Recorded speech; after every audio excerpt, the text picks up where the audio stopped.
नमस्कार दोस्तों, मैं हूं आपका होस्ट और दोस्त राजेश। एक नए एपिसोड में आज हम बात करेंगे महाराणा प्रताप जी के बारे में, तो बने रहे आप हमारे साथ। 1568 में जब पूरे भारत पर अकबर के नेतृत्व में मुगलों ने अपना अधिकार कर लिया था, उस समय केवल महाराणा प्रताप के पिता उदय सिंह जी ही थे जिन्होंने कभी मुगलों की अधीनता स्वीकार नहीं की थी। उसी तरह उदय सिंह के पुत्र महाराणा प्रताप ने भी अपने पिता और देश की प्रतिष्ठा के लिए कभी मुगलों के सामने सर नहीं झुकाया। महाराणा प्रताप का जन्म 9 मई 1540 को कुंभलगढ़ राजस्थान में हुआ था। उनके पिता का नाम महाराणा उदय सिंह द्वितीय था। उदय सिंह मेवाड़ के राजा थे और उस समय मेवाड़ की राजधानी चित्तौड़ थी। महाराणा प्रताप सिसोदिया वंश के 54वें शासक थे। वो 25 बेटों में सबसे बड़े थे। उनका अपने घोड़े चेतक से बड़ा लगाव था। चेतक उनका प्रिय घोड़ा था और वो बहुत वीर भी था। चेतक की वीरता की कहानियों को बहुत से कवियों ने अपनी कविता में पिरोया है। चेतक इतना फुर्तीला और समर्थ था कि वे कई फीट ऊंचे हाथी के मुंह तक कूद सकता था। हल्दी घाटी के उस युद्ध में चेतक घायल होने के बाद भी महाराणा प्रताप को बचाकर सुरक्षित स्थान तक ले गया था। कहा जाता है कि महाराणा प्रताप को बचाने के लिए वह 26 फीट लंबे नाले को भी लांघ गया था, जिसे मुगल सेना का कोई भी घोड़ा नहीं लांघ पाया था। 1568 में जब महाराणा प्रताप सिर्फ 27 वर्ष के थे, उस समय मुगल सेना ने चित्तौड़ को चारों तरफ से घेर लिया था। उस समय पिता उदय सिंह के कहने पर महाराणा प्रताप ने चित्तौड़ छोड़ दिया था और वो परिवार के साथ गोगुंदा चले गए।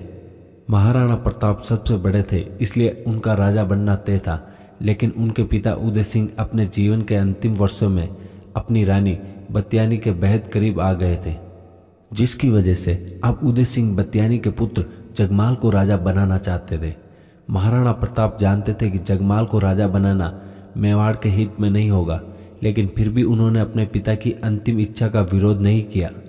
उदय सिंह के वफादार और मेवाड़ की प्रजा प्रताप को ही राजा के रूप में देखना चाहती थी, लेकिन जगमाल गद्दी को किसी भी कीमत पर छोड़ने को तैयार नहीं था। सभी सरदारों का निर्णय था कि जगमाल को सिंहासन छोड़ना होगा, लेकिन जगमाल गद्दी नहीं छोड़ने की जिद में मुगलों से जा मिला। लेकिन इधर सभी सरदारों और प्रजा की सहमति से प्रताप को मेवाड़ का सिंहासन सौंप दिया। अकबर मेवाड़ को अपने कब्जे में करना चाहता था। मेवाड़ का इतिहास वीरों की कहानियों से भरा पड़ा है। इसी धरती पर राणा कुंभा, राणा सांगा और उदय सिंह जैसे वीर पैदा हुए थे। मुगल बादशाह अकबर को डर था कि कहीं महाराणा प्रताप उसके लिए सरदर्द ना बन जाए। अकबर एक कुशल रणनीतिकार था। वो युद्ध नहीं चाहता था, बल्कि वो शांति से मेवाड़ को जीतना चाहता था। इसलिए उसने बहुत बार शांति प्रस्ताव के जरिए मेवाड़ को मुगलों के अधीन हो जाने की पेशकश की, लेकिन महाराणा प्रताप ने अकबर की अधीनता स्वीकार नहीं की। अकबर दूसरे मुगल शासकों से अच्छा था। वो बाबर और औरंगजेब जैसा क्रूर नहीं था। वो सभी धर्मों का सम्मान करता था और लोगों को धर्म परिवर्तन के लिए मजबूर नहीं करता था। इसलिए बहुत से हिंदू राजा उसकी अधीनता स्वीकार करने को तैयार हो गए थे, लेकिन महाराणा प्रताप किसी भी कीमत पर अकबर की अधीनता को स्वीकार नहीं करना चाहते थे। इस तरह जब महाराणा प्रताप ने अकबर का शांति प्रस्ताव नहीं माना, तो अकबर ने युद्ध का निर्णय लिया। अकबर ने मान सिंह को महाराणा प्रताप से लड़ने के लिए भेजा। महाराणा प्रताप इस समय गोगुंदा में थे, जहां पर हल्दी घाटी से होकर ही जाया जा सकता था। गोगुंदा 3 तरफ से पहाड़ों से घिरा था और एक तरफ घने जंगल थे। हल्दी घाटी में महाराणा प्रताप और मान सिंह के बीच भीषण युद्ध हुआ। मुगल सेना महाराणा प्रताप की सेना की संख्या में बहुत अधिक थी। लड़ाई में जब मुगलों का पलड़ा भारी होने लगा, तो सरदारों ने महाराणा प्रताप को वहां से बच निकलने के लिए कहा।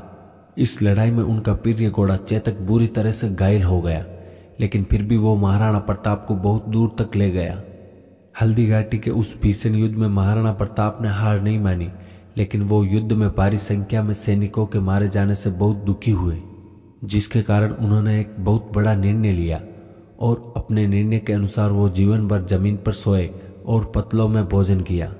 महाराणा प्रताप युद्ध के बाद फिर से अपनी सेना को गठित करने में लग गए और उन्होंने फिर से मेवाड़ के बहुत बड़े भाग पर अपना अधिकार कर लिया।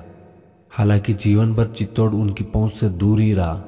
उनका जीवन संघर्षों से भरा हुआ था और उनको जीवन भर मुगलों की अधीनता स्वीकार नहीं की, जिसके कारण उनका नाम इतिहास में सुनहरे अक्षरों में दर्ज है। आशा है कि यह ऐतिहासिक वीडियो आपको अच्छा लगा होगा।